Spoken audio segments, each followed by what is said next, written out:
Wyclef Jean, BKS1 Radio. Let's go. This is Essence Atkins, and this is BKS1 Radio. Hi, this is Melba Moore, and you're listening to BKS1 Radio. Yo, check it out. What's the deal? This the chef. Giving a big shout out to my peoples. Big KS, you already know what it is. Salute. What's up? It's your girl Monifa, and I'm hanging with BKS1 Radio. Hi, I'm Iyanla Vanzant, and you're listening to BKS1 Radio. BKS Radio, baby. Hey, this is Jasmine Guy for BKS1 Radio. What's going on? This is Lamont Rooker, and this is BKS1 Radio. Shout out to BKS1, the best kept damn secret in the business. Hey, what's up? This is Raven Goodwin from BET's Being Mary Jane, and shout out to BKS1. Hi, this is Leon. You're watching BKS1 Radio. BKS1. God bless y'all.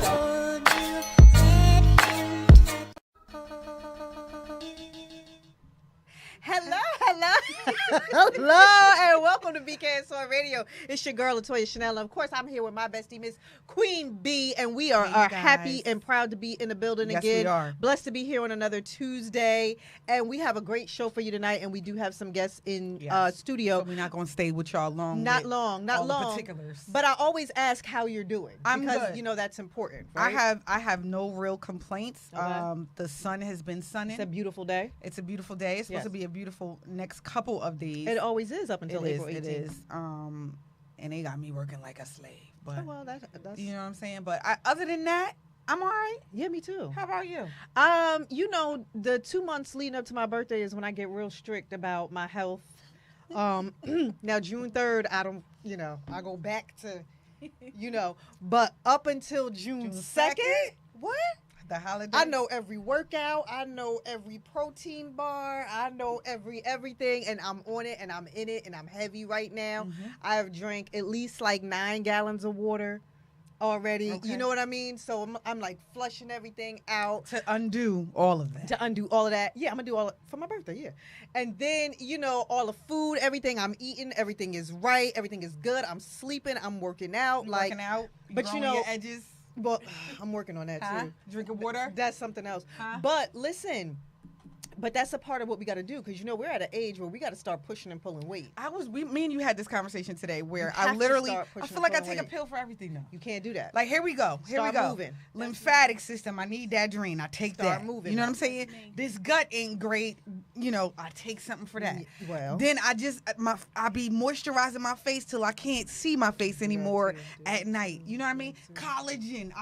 Because I don't want to collagen. I be look. No, you see, and she be with me. I be brushing. You know how dudes brush their waves? Remember? Yeah. I be brushing my face.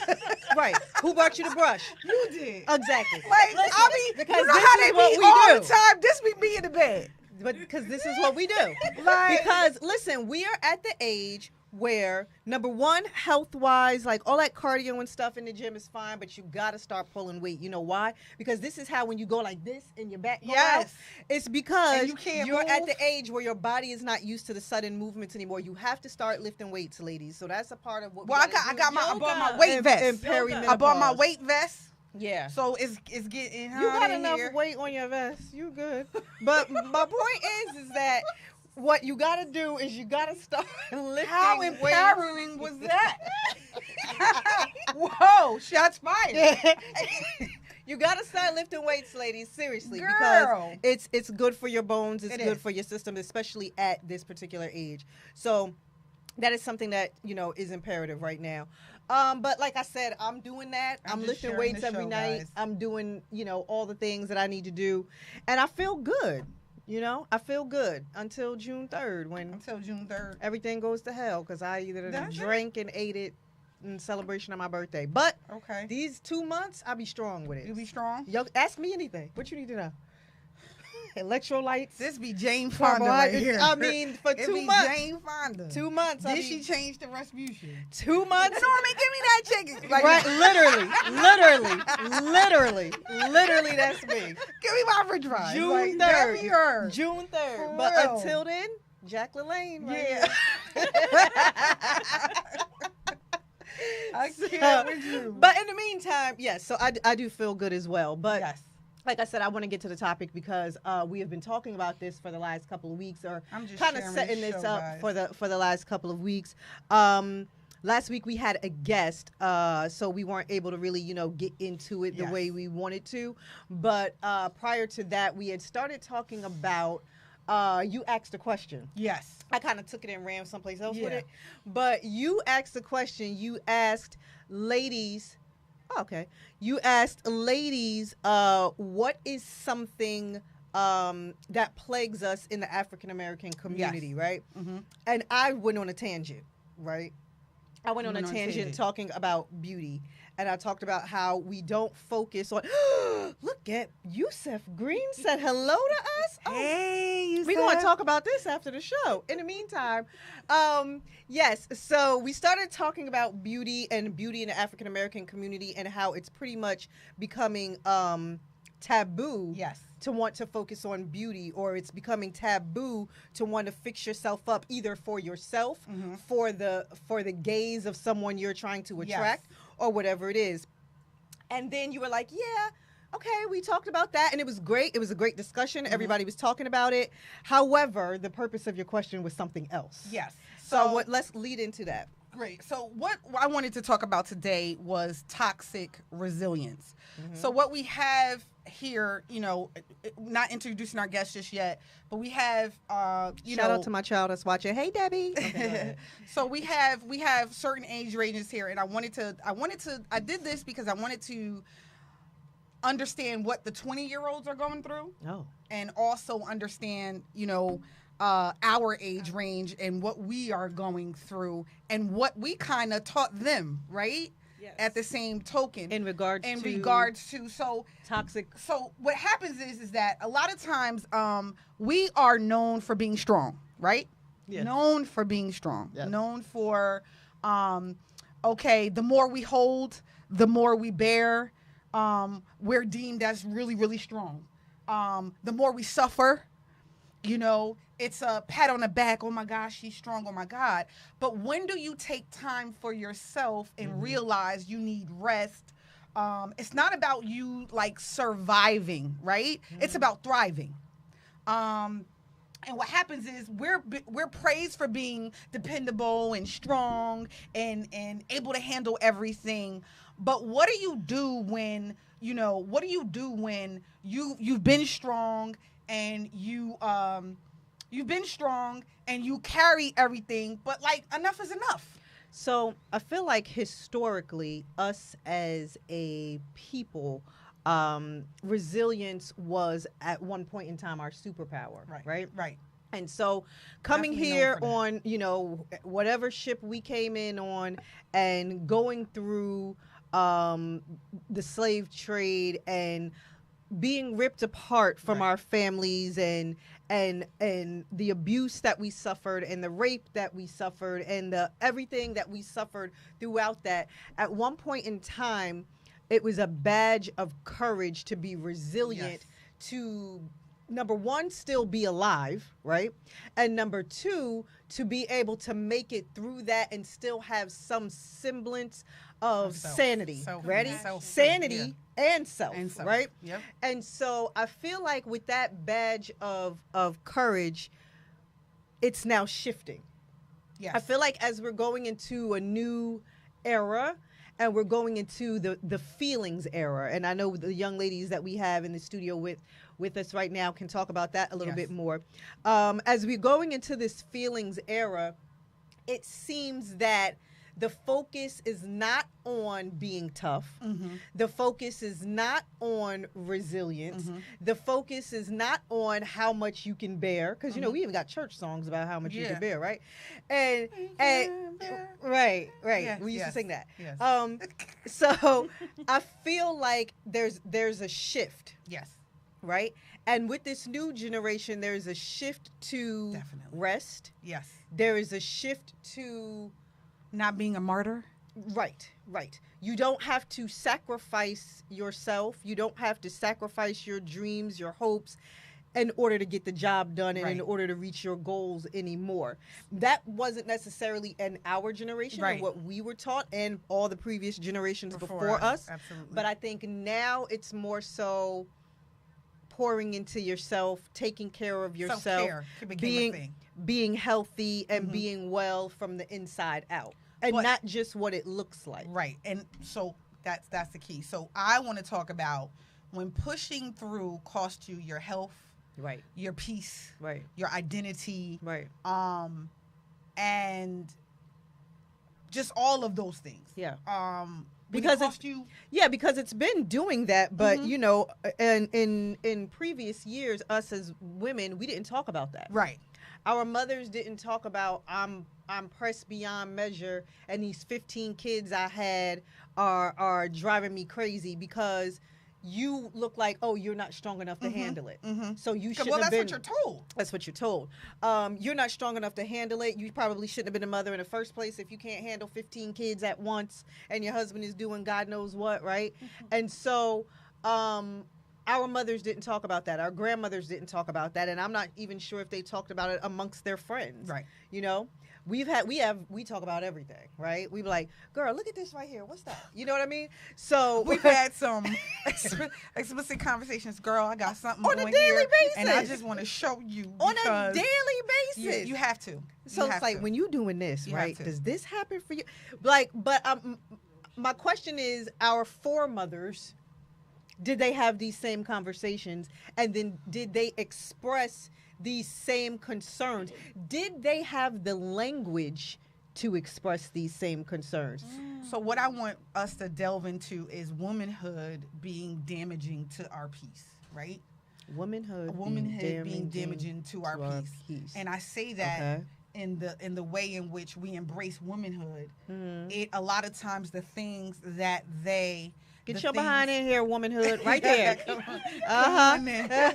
ahead, B. Tiffany's here. Yeah, Tiffany is here. I want to talk about it being us over functioning, us just pushing through, us constantly being in survival mode, and then feeling guilty about. All right, so you got a lot of topics. No, I want to talk about it all. Yeah, that's right. You got a lot of topics. Let's introduce our guest. Introduce our guest. All right. So we have here. Jeff, take us to our guest, please. Our guest. Y'all know Tiffany. Yeah, y'all know Tiffany. We don't have to introduce We're going to introduce Tiffany. But we have my beautiful niece, Trinity. Hey, Trinity. Thank you for coming today. And then I have Ajaline. Beautiful. Yes, I love her name. Yes. And then we have Jessica. Y'all, who is so familiar with the show, so I don't have to reintroduce you. But guys, you heard the topic. I want to get your take because we're students to you guys too, right? And we learn a lot from you guys. We've taught you a lot, but we learn a lot because you guys kind of take our perspective and you shift it. And you guys have totally did that. Like, y'all the ones who be going to the spa and be like, yeah, no. No is a complete sentence. Like, you know. And I want to add, you know, because Ajaline, you have children. And you're in your 20s, right? And then Trinity, you just hold a lot of hats, full-time job, modeling stuff, all this stuff that you do, podcasting things that you do. Sending videos. Yeah. You have a lot of, talk about that later. So I want to, we're an oyster right now. We just want to. An oyster? What's that mean? The world is an oyster. The world is your oyster. Okay, yeah, all right. Yeah, I was lost. No, I was lost. I was lost. All right. So to touch back on the topic that you were on prior, back in the day, I was just up on a TikTok about this. Basically, women didn't have the choice to say no, so that's why they had 11 kids. Right. And they didn't have the choice. They didn't have the options that we have, so they had 1 million kids, and they couldn't really do anything about it.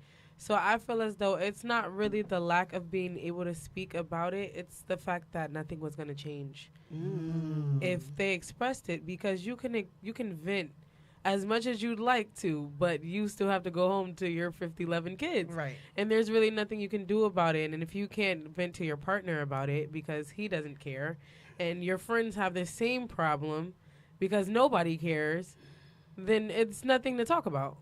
So you just live it. So you just live through it.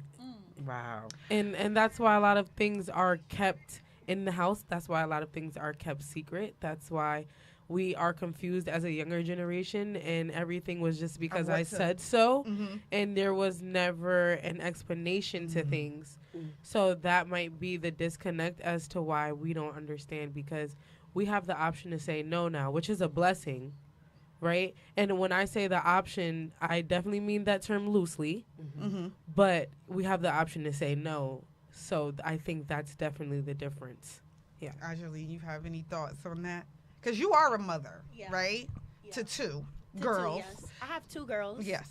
Is this working? Can you hear me? It's on. Okay. So yes, I have 2 girls. I am actually a full-time student, and I am also a full-time worker. So it's a lot of like boundaries that you have to set to make sure that you are okay mentally and growing up. I don't want to say that my childhood wasn't like what I expected it to be, because like, you know, we live and we learn, but my mom definitely, she communicated a lot. Like when it came to how she was feeling, like I would take over and help out with my siblings. So there was always that support from her. Like, I don't know, I kind of feel like she helped me become like who I am, but like now that I'm old enough and I have kids, I'm able to change it and like twist it and communicate with my kids like when I'm feeling some type of way, and set boundaries that allow me to vent, allow me to like relax, allow me to like get clarity, because you don't want to hold that in and then like take it out. But what do your boundaries look like? No. I don't have time for you today. I really don't. Like, I could be laying in a bed and I just don't want to, like, sometimes you need that space to be by yourself. Okay. Because that's when you really start thinking, like, that's what is the future like? Like, you don't want to not have anything, like, going for yourself. Like, a lot of the time, people spend together is more so, like, to gossip. Like, you don't always want that. And like she said, like, if there's nothing that can be done to like change what is happening, then you end up living it. And I'm trying to change in a good way. Jessica, your thoughts? You heard their perspective, but you have your own because you were raised. Yes. Yeah. So first of all, the way she used boundaries so comfortably. Yes. Is just a paradigm in their generation, because we didn't even know about boundaries till like 10 years ago. That's true. You didn't So, use the word boundaries like that. My upbringing was always a multicultural environment. Black and white, raised by a Cuban. I claim them all. Yes. But I also had heard the same things you guys hear. What goes on in the house stays in the house. And for a long time, I actually passed that to my kids. And that is where I think we stifled our kids. And they are learning not to do it. So I love that, because I see it in my oldest now with her baby. But yeah, we were taught different. You didn't talk Definitely about different. what happened in the house. I did. I didn't.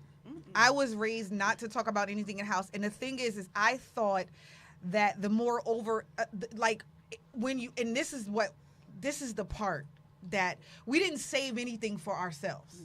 We saved nothing for ourselves. We gave everything to our kids. We gave everything to work. We gave everything to home. We gave everything to our spouses. We gave everything. That is what we were taught, and to leave nothing for ourselves. So literally when the kids grow up, you don't even know who you are. Because we're not separating the part of us being an individual. I remember having a specific conversation because with an ex-spouse, that I didn't know who I was. I was mom, I was wife, business partner. I was business partner, but I did not know, and this was way before the divorce, I did not know who I was. I know you different. We yeah. Your thoughts? Well, I mean, you were married. You know, you have a lot of hats you wear as well. But your your mother me and different, Tiff but want to go say, ahead. Tiff mom is different. Yeah. Tiff mom is What is it? different What does it look because like my to you? mom is different. You gotta meet my mother. Yeah, heard. because she just gave me some advice like a week or so ago. So yeah, Tiff, I think me and Tiff upbringing was probably similar. I'm going to probably. Yeah. There was a lot of realistic things taking place in my house with my parents. My parents kept it G. They didn't sugarcoat nothing. They still don't. Sometimes I gotta tell them like, "Yo, where's your filter?" You know, they are straight up. It's A or B. There's no A and a half. You know, there's things that you have to get done. If you don't want to do something, and this is why I'm off now, and why my church mothers get me, because I was raised that if there's something you don't want to do, you speak up and you say you don't want to do it. Yeah, we ain't had that. No, my parents. I wasn't talking back to my parents, but if there was something I didn't want to do, I didn't do it. And did I get in trouble for it? Yeah, but let me give you an example. I promise I'll be quick. 2nd grade, 3rd grade, the bus comes to pick us up. Supposed to be picking us up, right? I asked my mother if I could stay home. My mother said, whatever floats your boat. That was the wrong I'm thing floating to onto say. that bed. And that's what I did. I stayed home. So the school called her, like, where's your daughter? So mommy's calling the house. And why didn't you go to school? You said whatever floats my boat. And I took that literally. and took it and ran. I did. Listen, so I'm gonna say here, and y'all hear me shout this lady out a lot, right? Yeah. My mother, Sandra Yvonne Scott Jones, okay, was ahead of her time. I wasn't raised like that. I wasn't raised that a woman has to do that. And let me get it straight. My mother did a lot. No, wait, let me tell you why my mother ironed clothes. Because my mother didn't work and my father did everything, right? Touché. So my mother was sitting at home like, you know what? I might as Babe, well retire just- me right now. let me just iron these clothes here, because my mother didn't have to work. My father worked. And not that my mother didn't, like he forced her. It was just like, I got it, do what you want. And because my mother married my father and they had that kind of relationship, but I don't want to put this all on my father, right? Prior to marrying my father, my mother always had a very free spirit mentality. And that's what was instilled in me and always has been instilled in me. It was never, oh, you're a woman, so you can't say, you can't do, you got to sit down, you got to do. She would be the first person like, get up, do this if that's what you want to do. And I remember. She's still like that, though. She's still like that. Even now, first of all, my mother is the worst best friend ever, because it's like, she'd be like, oh, them shoes is cute. And I'd be like, I know, right? She'd be like, did you buy them in every color? Stop. Don't do that. Because now I'm going to go back to the store and buy every color. Like, I didn't get the red. You are a bad influence on me. Right. But this is what she did. Right. This is what she did prior to marriage. This is what she did in the marriage. And even when my father got sick and my mother went back to work, this is what she did while she was the breadwinner too. So that's what I saw. And that's what I did. And you know, I even did that in my marriage too. Yes. I got married. I didn't work. I stayed home and went to the mall. I bought fur coats. I did. Like, these were the things. She was there. Like, these were the things I did. And so even though I don't have any biological daughters, but my daughter is watching, you know, these are the things I instilled freedom into them. I did not instill any kind of toxic resilience in them, like, no, keep pushing yourself because blah blah. Because I don't believe in that. That's just not my. So I want to ask you. My mother was ahead of her time. I say all of that to say my mother was ahead of her time, and that's what she instilled in me. So. I love that. Yeah. So I want to ask God you bless too. her. I want to ask you too. Is there any pressure for you two? Because it's your generation, right? Social media is a thing. We did not have social media. The most we had was if I wanted to show my outfit, I would go sharpen my pencil. Absolutely. And Did you we had to not? roll it. I You go had to sharpen roll my it. pencil You had and to roll it. and then I walk back slowly with my new sneakers. But wait, You know but what I'm while you saying? sharpening, you gotta look down. You gotta look Yeah. down at the Yeah. sneakers. Yeah. That's At yourself. what we Make sure had. you good. Okay, Make sure you good. That's what we had. So that's how I showed off my outfit. Yeah. That's what we did. We didn't have social media. Right. You know, we wrote notes. You know what I'm saying? Exchanged them via the classrooms, like folded them. Yes. You know, folded them. It was like to my boo from from your girl, and then it'd be like song. Got a love thing. I ain't never do no did that. song. I did that. I didn't do the I did song. the song. I I was didn't do no poetic. song. Remember? I didn't do the song. I was poetic. either. So I want to know: do you? You did the My song. question. I ain't do the I did the song. My question to you is: do you guys feel pressured to keep everything all together? To admit when you're struggling? Do you ever feel like that In your generation. in your generation? Is that a thing? Yeah. Okay, so let's bring it back to the conversation of mothers and then stay on topic in the same time. Okay. If anybody knows my mom, I won't say God. her full name. Super mom. She watching. Super mom. She is the superest. She's been lady of the year, woman of the year. She wears many hats as well. Yes. She has all the plaques, right? So I don't know what it is. I have only strong women around me. Period. And no, not to put on any business, but I have all single strong women around me. All right. So I'm not gonna say I only know toxic resilience, but I only know strong women. Right. I only have that experience. I don't have a different experience. So I think that, and I also have the experience of being with older. You know, because some people have young moms, you know. My mom acts her age. So,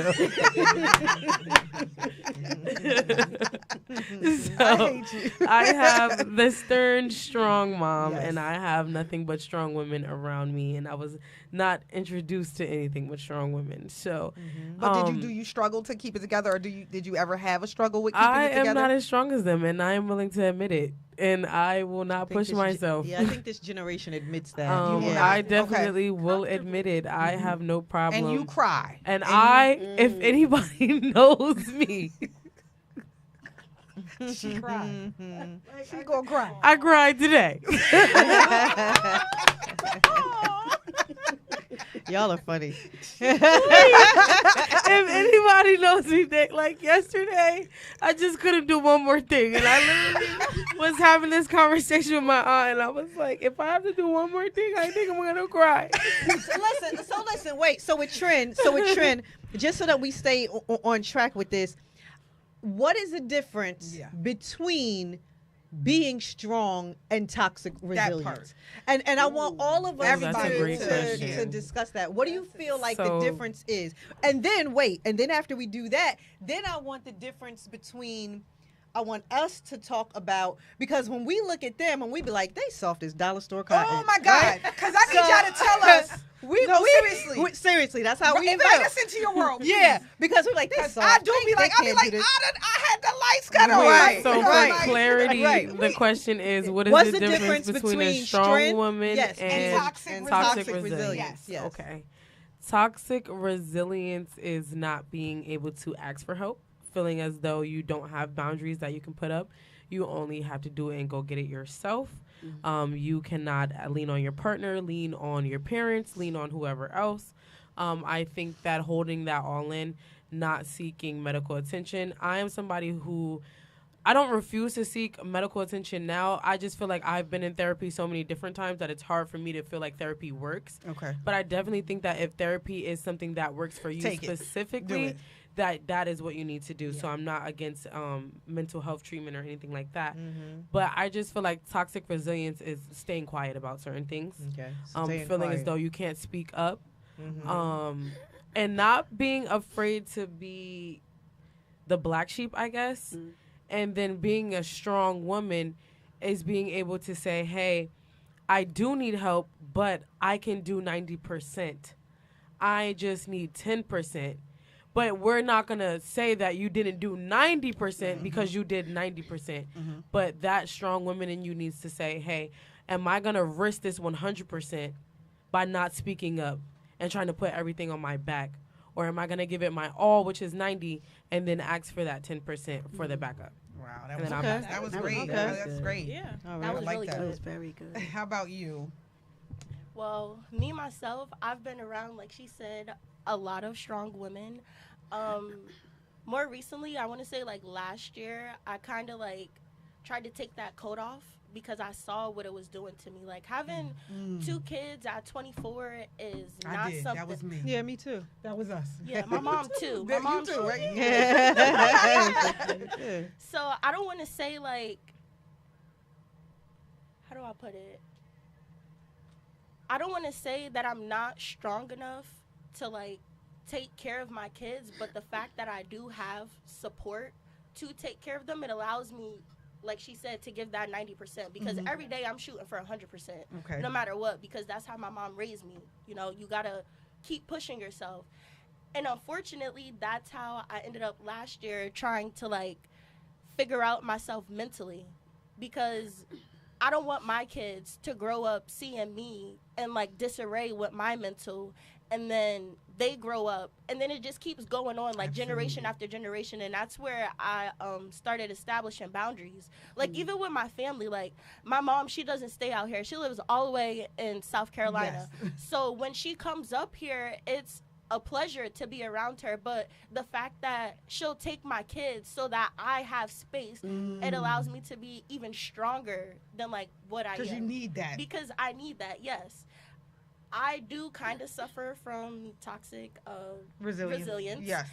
I definitely push myself really, really hard to like the point where I wake up and I'm like just on go. Like I don't even think about yesterday and what happened yesterday. How can I change yesterday? How can I improve? Like it's just a keep going. Like it just doesn't stop. Time just keeps going. So, you know, at some point, I'm losing my train of thought. What was the other question? I'm losing my The train. difference. Do you The difference feel pressure between by social media. Do you feel pressure? Oh, absolutely. You do, Last right? year, I took a break from social media so that I could figure out, like, you know, like I said, mental. And when I came back on social media, it was a lot of like a lot of my friends, they were wondering like what was going on. They saw the change. And I just had to explain like social media can definitely like push you in the wrong direction.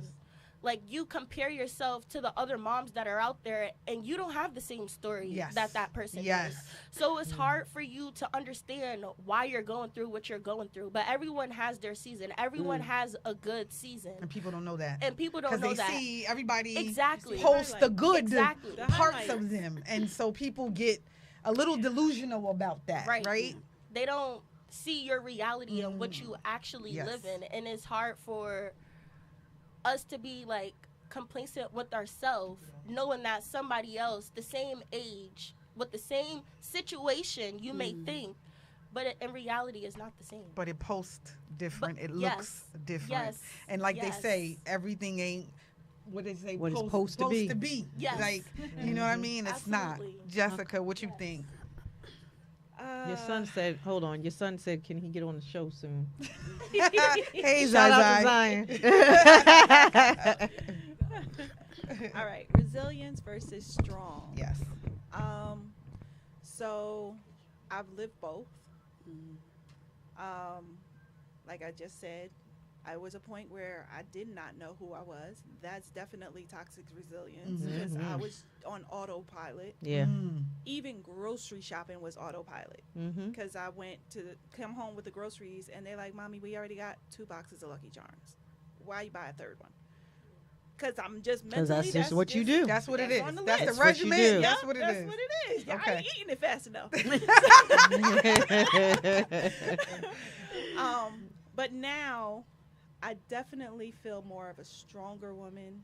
I have my boundaries. I have my standards, which are very different than boundaries, and I've learned that too. And it just makes more peaceful. Okay. I've found that peace. So there is definitely a difference. I've learned how to ask for help, even though I still have trouble doing it. Yeah. But I do it better. Yeah. So yeah, it's definitely a difference. Your thoughts? I like when you said you've been a part of both. I've definitely been a part of both because that's what I was raised to do. I have this mindset even now where even regardless how good or bad, there's nothing that I can't do. There's nothing that I can't accomplish. And when I get it done, it's going to be done right. And I was raised watching my Nana, my grandmother, my mother, my Aunt Bev. They did everything. They worked from the bone. It was so even the strength that they had, they never looked at it as toxic resilience. I now look at some things like, oh, that's overkill. Yes. When you know what I'm saying? That's overkill. But even though it's overkill, something that my aunt said to me, I'll never forget it, with me being this toxic, operating in toxic resilience. She said, it's a scary thing when you can function in dysfunction. And when she told me that, she said, you don't even realize the dysfunction that you're functioning in. You don't. That's when I said, is it that bad? Because I'm still reaching the finish line. And I think that's what we don't look at. Just because we reached the finish line don't mean that we didn't get there in a toxic way. And what is it chipping away in us on that journey to get to that finish line? Do people wait? Oh, answer the question. Answer the question. I don't want to really talk tonight. I just want to. Well, give us a snippet. Let's condense it. Let's go. Oh my God, you know my life. I know. That's what I'm saying. Let's go. Toxic resilience is all I know. Okay. I mean, it's all I was taught. I didn't know to ask for help. No, you didn't. I was taught not to ask for help. I love my mother. I love her. She watching, but my mom literally, I will tell you something. Even when we went to people's house, my mom didn't. They would be like, "Can your kids have some food, this, that, and the other?" And she would tell us no. Because you got to talk beforehand. And my stomach would say yeah. But my mom was no. You know. And my thing was and I thought, I'm gonna be honest with you. When I used to go to people's houses and they would be like, take a plate home. Like, you know, you got the kids, this, that, and the other. And I would simply say no. Because I was taught. When I got older, I was like, wait a minute, because I'm not going to have to cook. And she offering it to me. Why am I not but it was something that my mother taught me. And she will tell you, I could be on my lap. I won't ask for help. I won't ask for help. One of the things that I'll never forget, I always tell this story. I always tell this story. I was at Fridays. Oh, geez. Now, I have to tell y'all this. I was at Fridays. Because I don't want to cry. Because I ain't, in front of people. But let me tell y'all, I went to Fridays with my kids, and I was younger. Like, my life now is different from what I grew up with, right? So I was that 24-year-old mom with 2 kids, right? And I was at Fridays, and they had the 2 for $20 or whatever you want to call it, and I had $20. I'm like, all right, I got $25. I'm going $5 for the lady, you know, for the person that give us the food, and the 20 for them, whatever. Y'all, she was out with her friends. And this was my best friend, and she could tell y'all, I would not share anything. If I was going through something, I would not tell them nothing. I would disappear. That was my safe space. I would disappear. And then when I felt better or I was doing better, it's like a DJ. I would fade out to fade back in, right? And I'm sitting there at the thing, and I got $25 or whatever. She pays the check. I don't know, though. She's with her friends. She comes. She gives us hugs. She says whatever. And when I went to go pay the lady goes, oh, your bill is paid for already, right? That's when you had that good job. But I cried. Did she know that was all I had.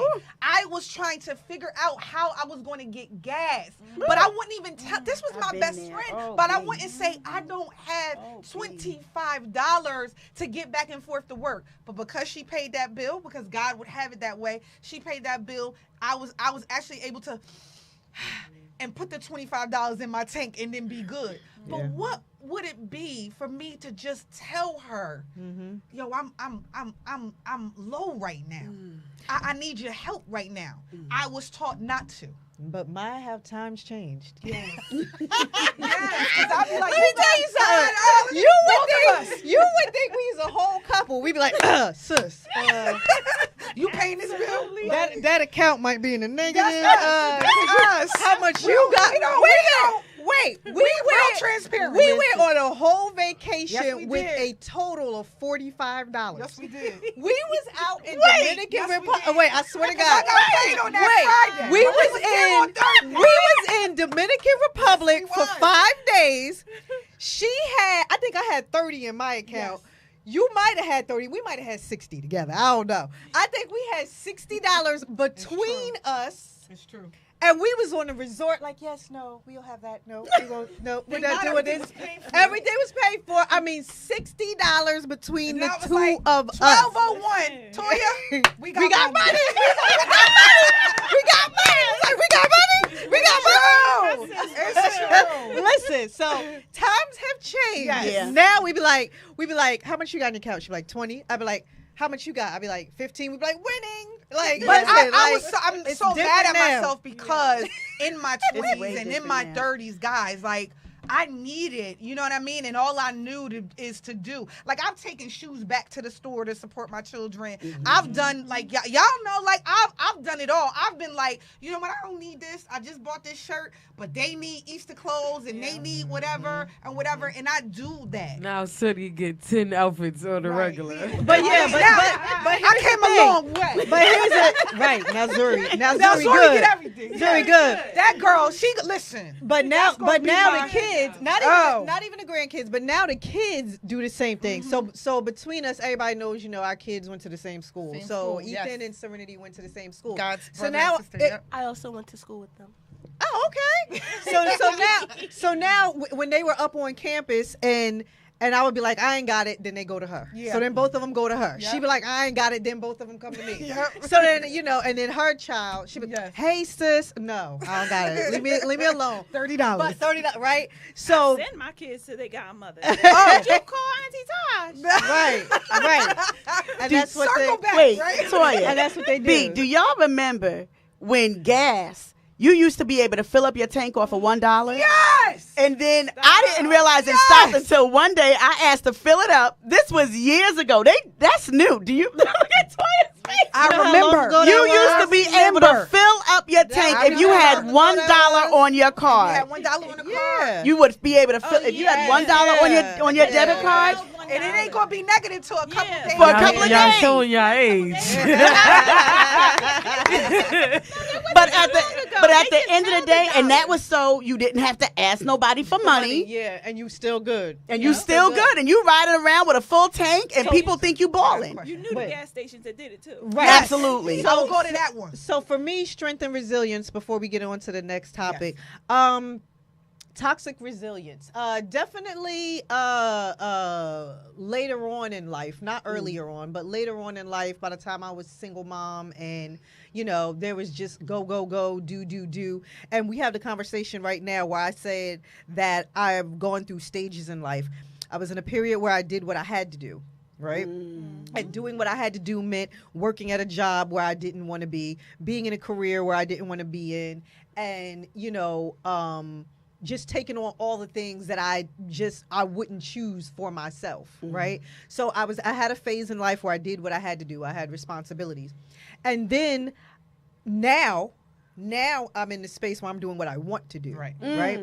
So I'm doing everything that I want to do. I Because remember performing arts has always been you. Yeah, it's always been me. But when I was doing what I had to do, I wasn't in it. She was in pharmaceutical. I was in pharma, yes. right?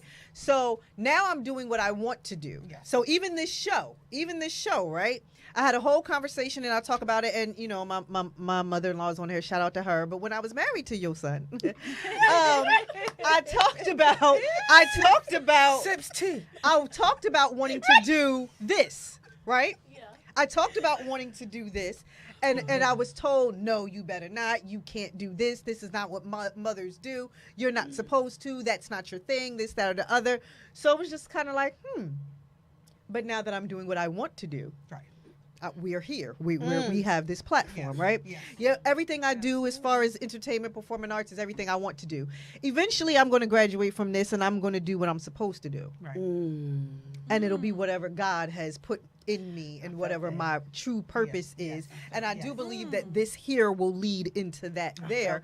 But eventually I'll be fully into that. But right now I'm still doing what I want to do. So the toxic resilience part for me was doing what I had to do to take care of my responsibilities. And I've been there and I lived that life. I am at a space now where I'm going to be very honest with you. I don't want to be a strong woman. That is not a badge of courage for me. That is not a thing that I want to do. Soft girl I don't want to talk about it. I'm trying to live it. And even I don't want to lift the garbage. Right. Even if I can't be in soft girl era because maybe it's not for me to have this partner that's going to come in and sweep me off my feet and be a knight in shining armor and do all these things.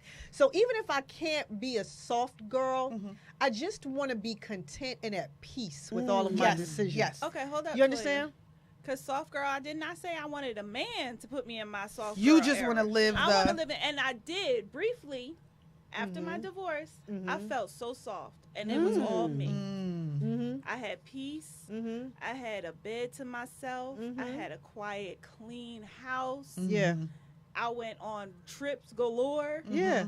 I was doing what you needed to do for you. Yes. Pouring into you. Yes. I see, and that's my thing. I don't want to be a strong woman. I want to be at peace. And I want to be at peace with anything and everything that I choose to do. I want to be in peace with all of that. So yeah, no strength for me. Go ahead. Got it. So my next question is, girls,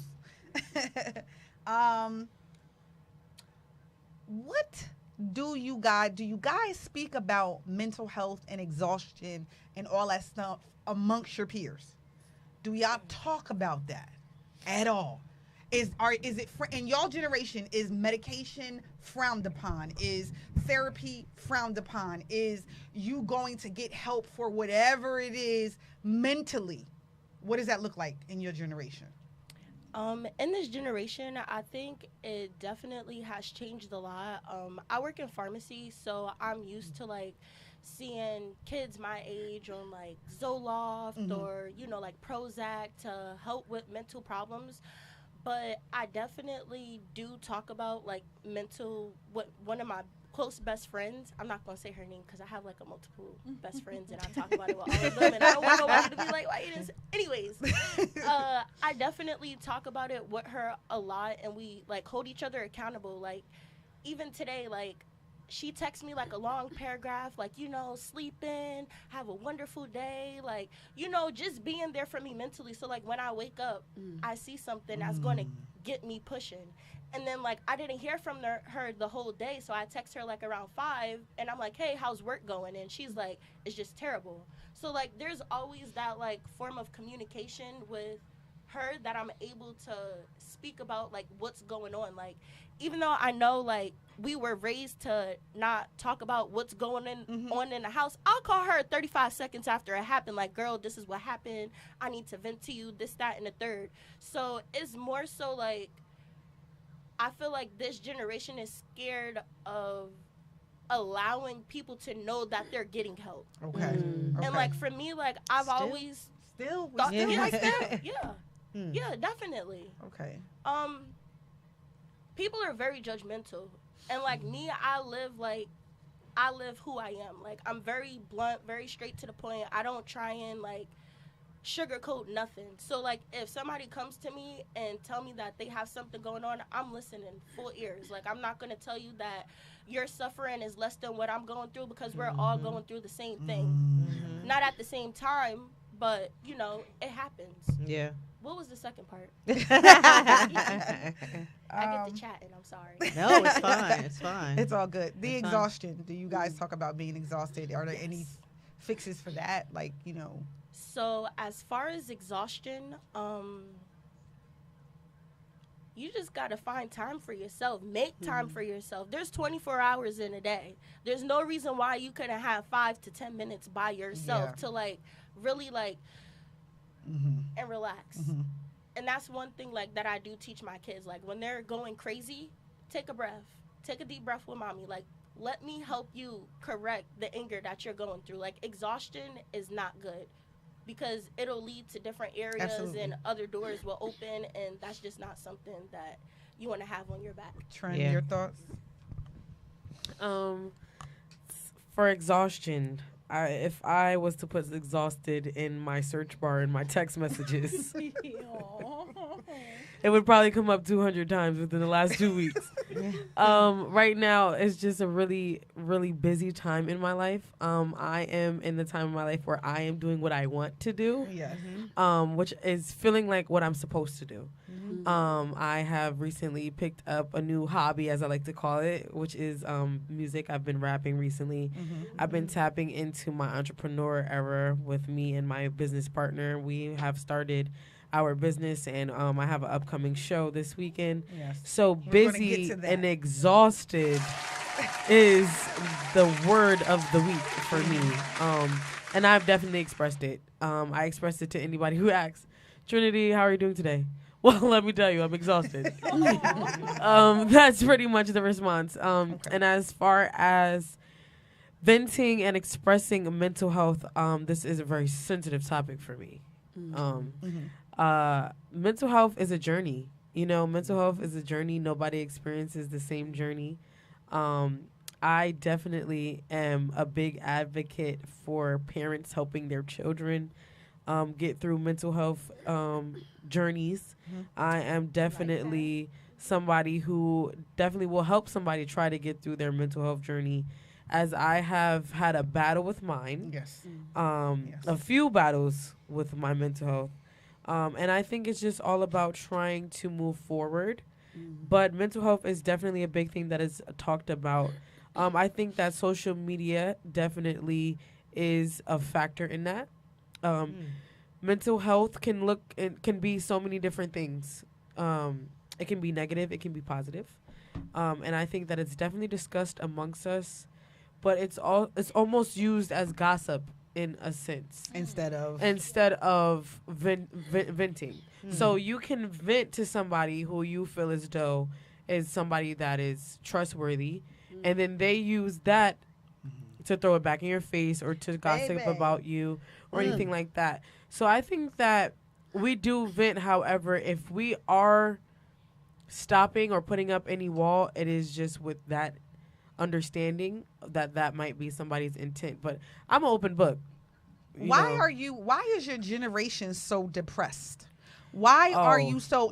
This has so ask many that. layers. It does, but I know you can't get into them all. But I want to know, because not that we didn't know depression, right? Okay. Because we know depression, right? We know We just couldn't crumble because of it. Right. We didn't. We couldn't. There's a Right. rise on suicide. There's a rise on depression. There's a rise on no. So I want to know, seriously, teach us something. So that Are just we doing ties. this? It just ties into everything, really. If I can be frank, Please. It ties into our parental relationships. It ties into social media, being that our life is constantly on blast, on film. Some people don't even have social media and they end up going viral. You know what I mean? Right. There's the pressure of just everything. There's a pressure of cameras watching you constantly. You have nowhere to hide. You have no privacy. We are quarantined. We are after 9/11 babies. We are, right now our economy is the worst that it's ever been. We've been set up for a depressing life. We are the last generation who cannot buy a house. We live with our parents. We are struggling. We have to work 2 to 3 jobs. I'm not a student, but I know everybody else who's a student who's a student and has student loans. We were just never given the opportunity to do better than the previous generation because that's how we were set up. What I'm hearing is we thought we were setting you We up did, by 'cause giving I you did. a better life than we had. Right. But Which we're grateful for. But the environment set y'all up for failure regardless. Yeah. I mean, it's really, I don't want to say self-explanatory, but if you look at the things that have happened, even as far as COVID, we spent 3 to 4 of our 2 years inside and 2 years recovering. And that messed up everybody's mental health. That definitely did a damper on my mental health. It locked us in a box. We weren't allowed to be social. We have children who are born into this and they are quarantine babies and they don't have social skills. Yeah, that's true. There's just a lot of things that happened within the last 25 years in America that has definitely impacted us. And we are the aftermath of that. Ajali, your thoughts on that? I'm just going to piggyback real quick on like the whole COVID situation. So I actually had my first daughter in 2021. My baby shower, my mom ended up making like designed face masks so that everyone can come to the baby shower and be able to like, be around everyone. I give birth to her and I have COVID. So like I can't even like kiss her, no nothing. Like I had to that was very, very depressing for me. Oh my God. Like to give birth and not be able to like kiss my baby, that was really hard. So like as far as depression, I would say that hurt me the most, but also just knowing that there's other people out there that, aren't even able to see their loved ones, that put me in a dark position as well, because like I have 5 generations that's living right now. So like for me not to be able to go see my great grandmother because of a possibility of me like transferring COVID to her, it was sad. That was like, mentally like, right. yeah. That was very like, wow. But this generation as a whole, like she said, social media definitely has a part on like depression. Like people speak about it more now, but it's opening doors to younger kids where now they're like shaping their mental into like, oh, I'm depressed. So it's not something that can be fixed. It's a label. That's like the you're part. depressed. That's the part. That's what it That's is. the part. Yeah, That's what I wanted to get on. Yep. It's a label. Yeah, go ahead. Yeah. And what I think now is we allow ourselves to be depressed. I'm depressed. I don't want to talk. I'm depressed. I am disappearing. I'm depressed. I don't want to post on social media. I'm depressed. I don't want to have a conversation right now. And I think we allow ourselves to live in our depression instead of trying to be those strong people that we were raised by. I just want to say this. The fact of the matter is, as we're talking, a lot of times it's not depression. Sometimes it's a characteristic. Yes. It's a true. It's a personality trait, because here's the thing. As human beings, everybody's not meant to sit like this and post everything, right? Yes. So just because you don't feel like doing that on a Tuesday, it doesn't necessarily mean that you're depressed. But like you said, people are using that as a title. People are using that as this is what I am now, when in actuality it's no, you're really just, you're being a human being. Definitely. You're not a robot. So okay, go ahead, keep going. I think that depression can definitely come in different shapes and sizes, because like we said before, there are people who can work through their depression, so they may not know what depression looks like. Depression to them may just be, feeling sad but still going. But depression for another person may be as far as self-harm. Depression can be an episode which lasts a day, a cry session, a week, a month, and the depression can be years. Yes. Depression can be a lifespan, a lifetime. I agree. So I think that depression looks different in everybody's mental health journey.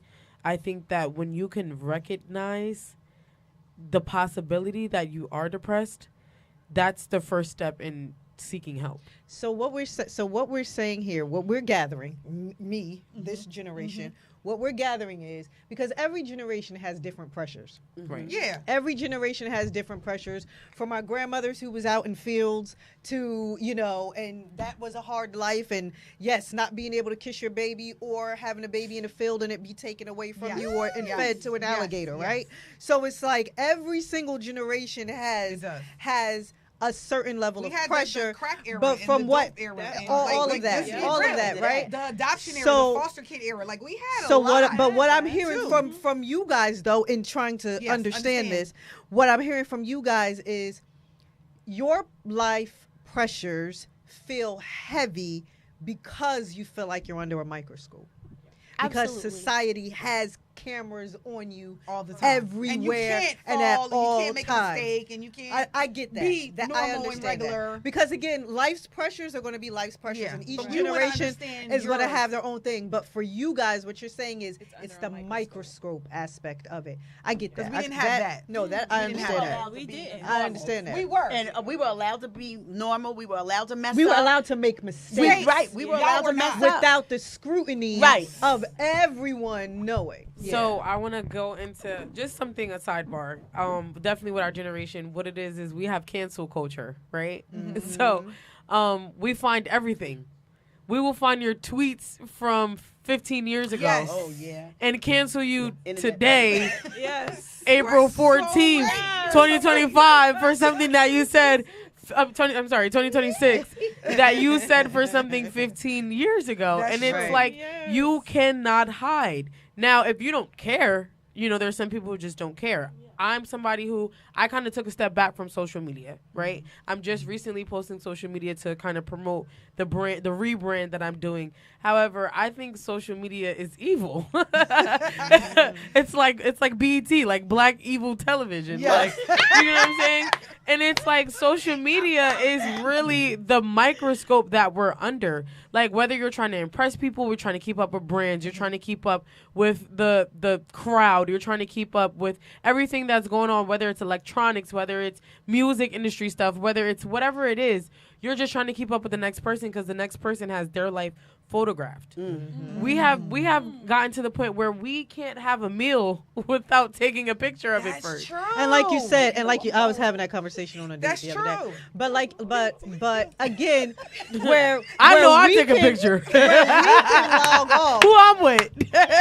But my thing is, where we can log off, you guys logging can't. off No, is we not can't a log possibility. off. But some of that is No, we cannot log off. We have locations. We have do not disturb that they tell you when you're on. It just goes as deep as that. You can't even lie about where you are now because somebody has your location. So there's legit no privacy. There's no privacy. I turn Mom. I have about an hour to turn it back on, I think. Like, you know what I mean? There's just no privacy.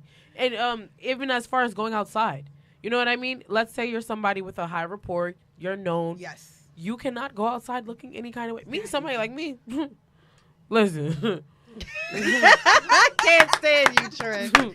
But somebody like you, whoever else, you may not want to go outside like that because you never know, you know who I wants am. to I speak. can't. Like, listen, you know what I'm saying? And we grew up with people who are like, don't go outside without, don't go out with bonnets and don't do this and don't do that. And it's like, that was what we were. You know what I mean? But social media has made that even so much further because now you're under this microphone, you're under this microscope constantly. Yes. And it's like you cannot have a second because somebody might record you. Yes. You don't even know somebody's recording you till you see it on TikTok. That's true.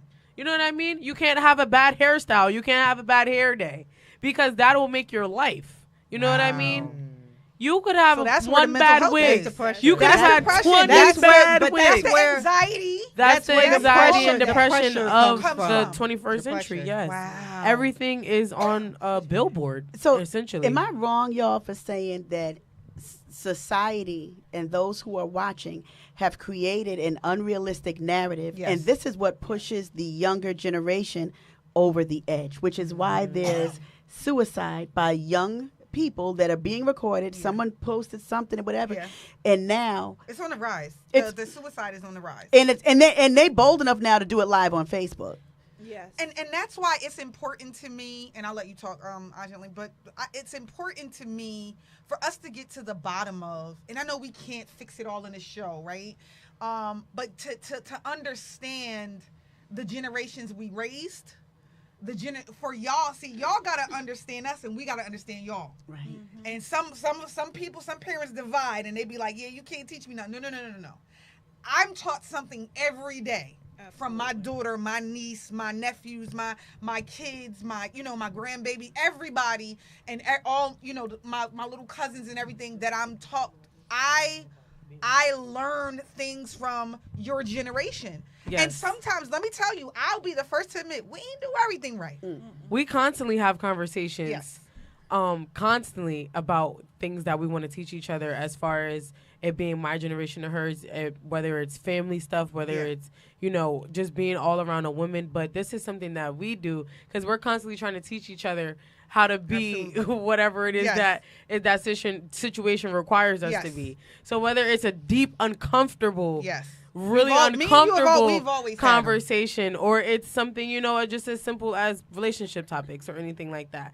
But it's just a constant, not battle, for lack of a better word, but it's a constant conversation and communication. Mm-hmm. And I definitely think that, for example, me and my mother have been to therapy. I think that there needs to be a mediator sometimes in these situations, but you can definitely teach from side to side and get different perspectives because you may not understand from an adult's perspective as a child, and you may not understand, even though you've been a child, you haven't been a child in this age range. You know what I mean? You don't know what it is to have social media as a child. So you can never give that understanding of having social media as a child because you don't know what it feels like.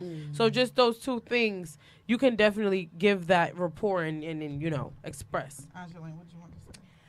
Okay, so my mom has had me under the microscope probably since I was like 4 or 5 years old. We all came from the same. You can't do no wrong here. So exactly. So you like, can't. Not with having us as moms. You can't. My mom, she always posted on Facebook my accomplishments, like as far as school, sports. She kept me busy 24/7.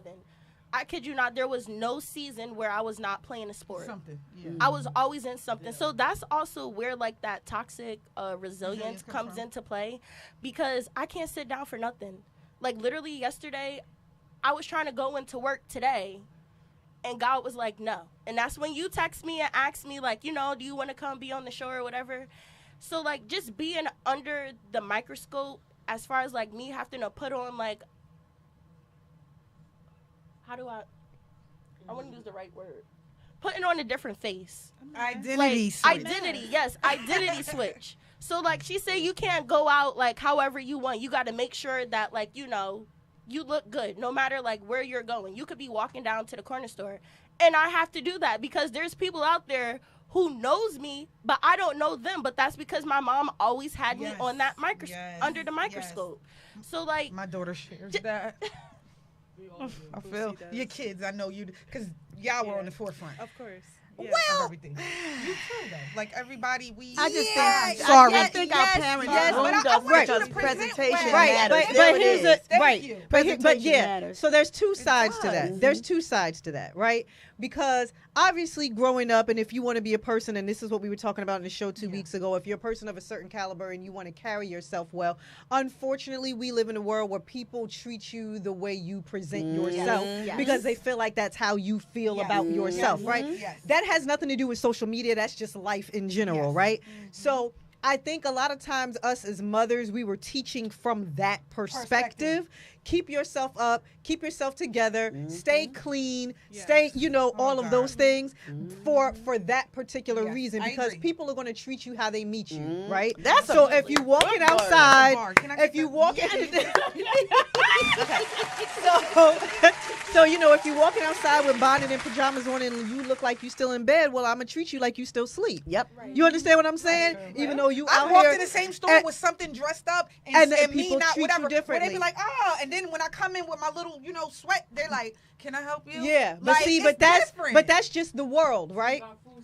You're Right. right. I just right. told you that story. But Oh, my but God. that's just the world we live in. So I think for us as mothers and us in another generation, trying to instill that in you all was for that It's reason just that, and for that yeah. purpose. But we took it However, overboard. I don't think we took it overboard. My I mama think I did. think they took it overboard because with everything now being under a microscope, Right. it's like, wait, okay, you got this denim shirt on, but not that denim shirt on, What or the you got common this on and you don't got. Can that we talk on. about outfit watchers and repeaters? The common thing is, You it can't didn't even wear happen the unless it same was thing. on the gram. You know It didn't happen unless I'm it's sorry. Yeah. Somebody shut her mic off. What? What? Her this one she don't like repeat outfits because I do. Because if you how many times you gonna wear them shoes? You know what I mean? How many times are you gonna wear that coat? You know what I mean? And if you like your clothes, I understand that. But it don't gotta make it to the gram every time. Well, you don't gotta But take that's pictures just all the something time. that we have set up. Like, how many But I did posts that are you before gonna have social media. in this? But social media, no social because media. everybody about didn't their- see but you. we're talking about their generation. Yeah. We're talking Yes. about We are. for Stay there. their generation. Now all of that creates more Yes, pressure. Like I because- said, our initial reason for wanting to show up in spaces is very different from the way the pressure that you Yeah, all it's feel different. now Yes, it's different. because of it, right? It's different. So it's very different. So I think we have to find a way to pull back and find a way to figure It's a happy out median, like, to figure out what's the good part of that and what's the sane part of that and what's the part of that that is essential in us moving forward as a people versus the judgment in it. I'm gonna be honest I don't with think you. that'll ever disappear. No, because I'm gonna right. be honest with you. My kids, and I swear, if they're watching, they're the ones who taught me. Because I always had them dressed a certain way, right? Yes. And I need you to look a certain way. And oh no, like, well, I'm doing clothes checks. They 16, and I'm like, you're not wearing that shirt. Like, we're not going. And I say that to say that I went overboard. And it got to a point where my kids was like, I'm not. That's you. That's you. If you want to do that, Mom, that's you. My daughter, we went out to eat the other day, and she was like, I was like, you gonna wear that shirt? She was like, yeah. And she was looking at me, and I couldn't say anything. Like, what what am I happened? say? I'm sitting there loaded. I'm sitting there like, all right, then, let's go to the car. No, I just think But it definitely went yeah. from you heard about it to you seen it. You get what I'm saying? Yeah. So before, when you didn't come out and looking right, somebody told you, Okay. girl, Trinity did it. She wore this So you gotta dress. live up to that.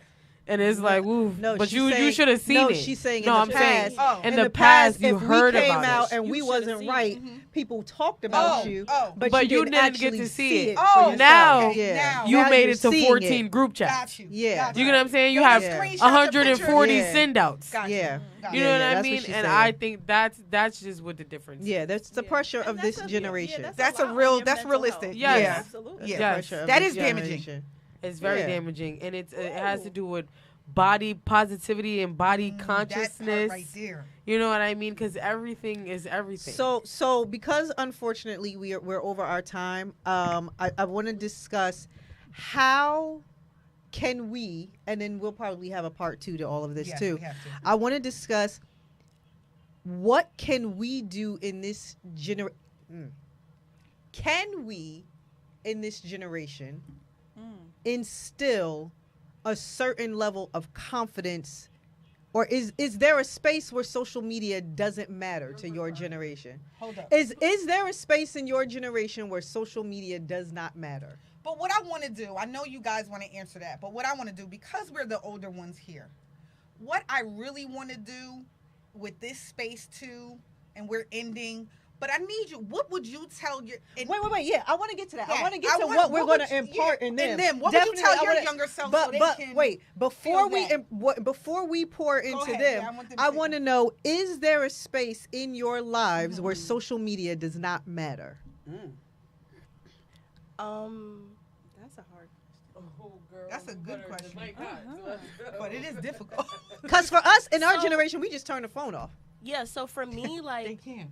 That's what I'm asking. my relationship, me and my boyfriend, we've been together this year 10 years. We do not post each other. We do not do any of that. We keep each other separate, except for like on holidays, like Mother's Day, Father's Days, the kids' birthdays.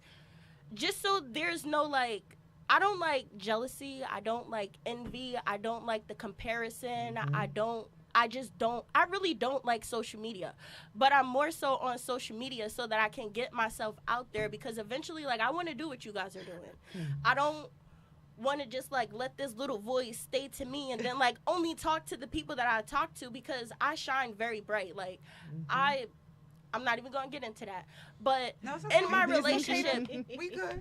In my relationship, social media stays out. Like, okay, so that's okay. So for you, that's that. All right. So for me, like I mentioned before, I was very personal and private in my social media. To have people commenting like, "Yo, Trent, where have you been?" Like, you know what I mean? I was private, and I only posted on my close friends.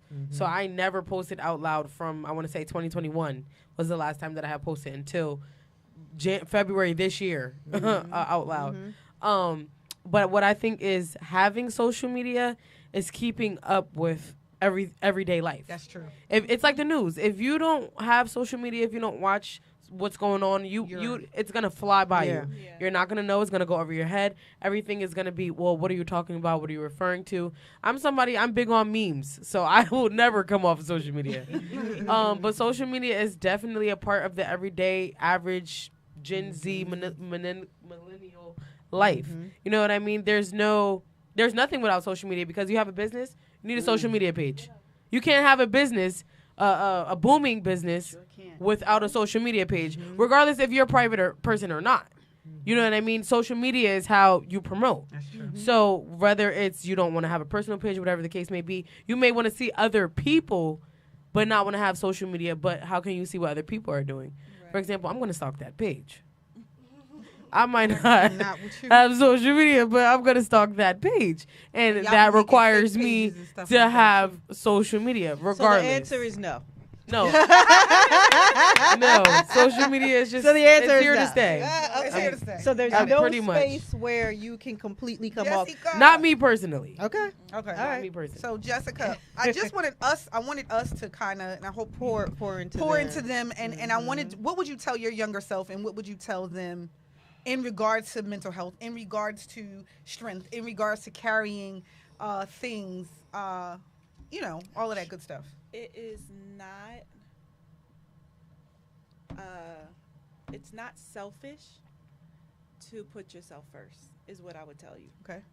Because it took me entirely too long to learn that.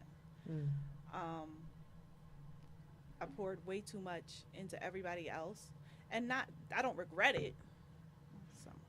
But I don't regret most of it. But if you put yourself first, you have more for everybody else. And I learned that. Okay, quick sidebar. So when I took my precepts for Buddhism, I got a new name. My name means one that pours into oneself until it overflows into other people. And I didn't understand that until I received that name. Look, I just got chills saying it. But I didn't understand that until I got that name and studied and realized, if I don't take care of myself, I ain't even there for you. Yeah.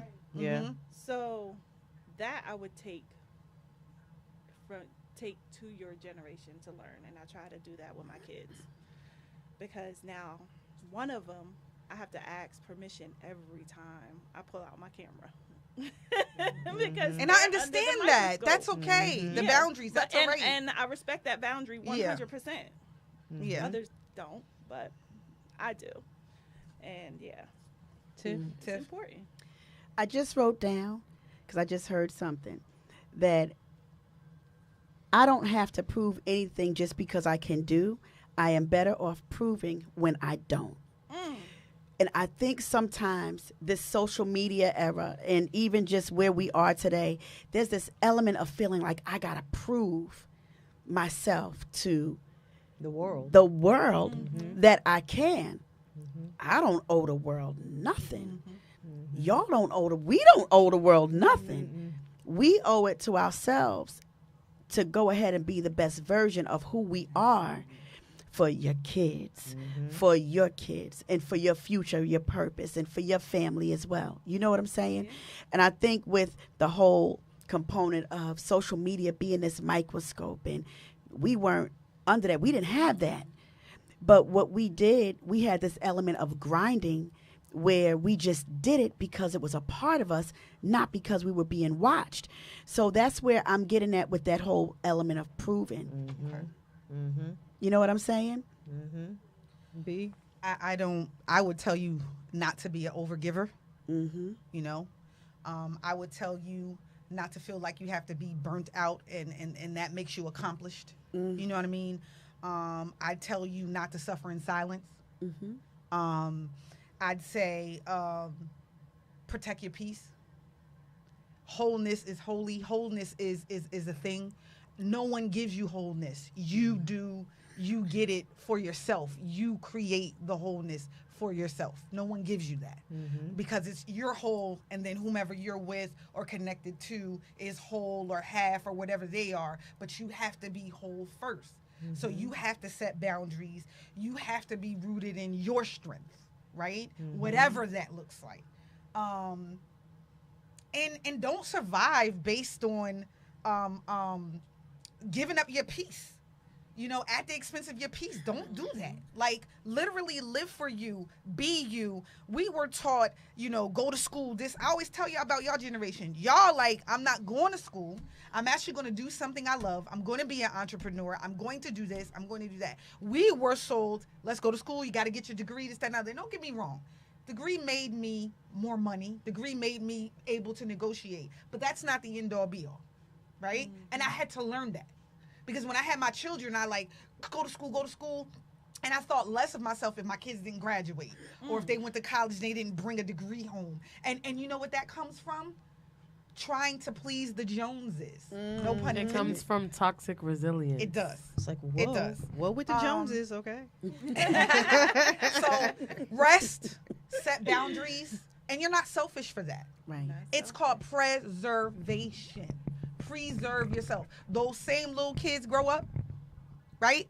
They grow up, they get out, and then you don't know who you are. And you're sitting there finding, like, do I like this pizza or do I like this pizza because the kids like this pizza? And I kept buying it for them, and I just had it because, like, no, seriously. Because she was a part of my era when I had to redefine myself. Yes. I literally was looking like, do I like pie? Or did I just buy it for the kids? And you understand? Like, you lose your identity. Don't lose your identity for social media. Don't lose your identity for your significant other. Don't lose your identity. Autonomy is real, and keep that. I just had one. Oh, go ahead. Oh, sorry. No, go ahead. I just have one quick thing I want to say. What I would tell my former self prior from the past, and for everybody in here as well, and my future self. So I'm gonna don't pour into anything that will make you resent what you poured into. I understand. Yes. And that's all I wanted to say. Okay. Prior to the pandemic, B and I created this women's conference, and in 2018, it's that picture right there. And the slogan and the tagline, for the women's conference was the courage to be yourself and the freedom to live. And these are words that I live by. These are words that we have conversations and discussions by. These are conversations where days get rough and we be like, girl, well, who are you? Yeah. What is it that you want? You keep asking yourself that, right? Like she said, the courage to be yourself, I feel like, is probably more prominent today than it was in 2018, because we were just talking about the courage to be ourselves from our standpoint and our generation standpoint. But as you guys have so eloquently said throughout this entire show, the courage to be yourself gets to be a bit skewed because you're under a microscope at all times. So you have to have more courage in being yourself, and you have to have more confidence in being yourself, because you have the rest of the world who's looking at you like, well, this isn't right, or that's not right, or she didn't do this, or she didn't do that. So my advice to you is to have more courage, to strengthen your courage. So if you feel fearful or if you feel anxiety about doing this or doing that, figure out what is your strong suit. How do you work past the fear?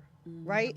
And have more courage to do the things that you want to do. And then when you get to the freedom to live part, the freedom to live part says it don't matter what this person's shared in their 14 group chats. It don't matter what's on this particular page or if this person's talk about, because I have the freedom to live. I am put here with a purpose. I am put here for a reason, and I'm supposed to do the things that I'm supposed to do, even if it's I'm supposed to make these mistakes. I'm supposed to be in the valley at this time. I'm supposed to have the pitfalls at this time. And guess what? And you can sit where you are and judge, but you know what? Because we all live these same lives, you're going to go through it too. And guess what? Somebody going to have that camera on you too. So if you choose to want to put a spotlight on mine, just know the spotlight is right behind you and the spotlight is going to be on you too. So in that freedom to live part, what I really want you to do is feel free to be 100% your authentic self. So find the courage and find the freedom. Can y'all do this with me And real that's quick? it. I just want to do a positive affirmation and we can go. I love Let's do this. Let's do this together. Let's do this. Yes. So say, I release the pressure. I release the pressure to prove my worth through exhaustion. My worth through exhaustion. I honor my body. I honor my body. I honor my peace. I honor my peace. And I honor my truth. And I honor my truth. I do not have to break myself. I do not have to break myself. To be considered strong. To be considered strong. I give myself permission to rest. To heal. And to grow without guilt. My strength is not how much I carry. My strength is not how much I carry, but in how faithfully I choose myself. But in how faithfully I choose myself. You wrote that all on your own or ChatGPT? ChatGPT wrote that. Listen, that's ChatGPT affirmation. In the meantime, yes, we will probably have a part 2 to this, and we will continue on with the conversation. Real quick, Trend, tell us where Saturday. Yeah. Real quick. Hey everybody, so me, I'm Trend Bay, Bay and Bia Productions. We are having a fashion show this Saturday at 7:30 at Plant Based Dispensary in Plainfield on East 2nd Street. Doors open 7:30. It is a weed-friendly show, so don't be surprised. We're just we had an event. It's at the dispensary. We had an event there. We had an event there. I just wanted to shout the show out, shout me and my business out, Bay and Bia, and we will be doing more things. But right now, we are just promoting the High Fashion Showcase this Saturday at 7:30 at Plant Based Dispensary. Guys, I love the show. All right. I loved it. You know we could have. Jeff, can you listen, put the all I camera need is back tea on and us? cake. This was awesome. All right, so learned some listen, stuff. thank you to everybody who was in studio with us today. Tiff, it's good to see you right to back see behind you this guys. counter I love y'all. again, and with Tiff's Unbothered show. So it was great to see you here, Queen Thank B. you. Another great one. You know, great idea. Again, you know, you started talking about this a couple of weeks ago, and we got it. We did it. We brought it to fruition, and I'm glad that you are bridging the gap between generations, and we were able to have this discussion. We love y'all. We love thank you y'all. all. We thank you, Seriously. everybody, for watching. We love everybody for listening. Let's God go willing, eat. we will be back here next week. Same time, same place, different show. In the meantime, healing is a journey. Yes, See it you all is. next week. Love y'all. Bye, everybody. Thank you. Take us away, Wonderful. Jeff. That was amazing.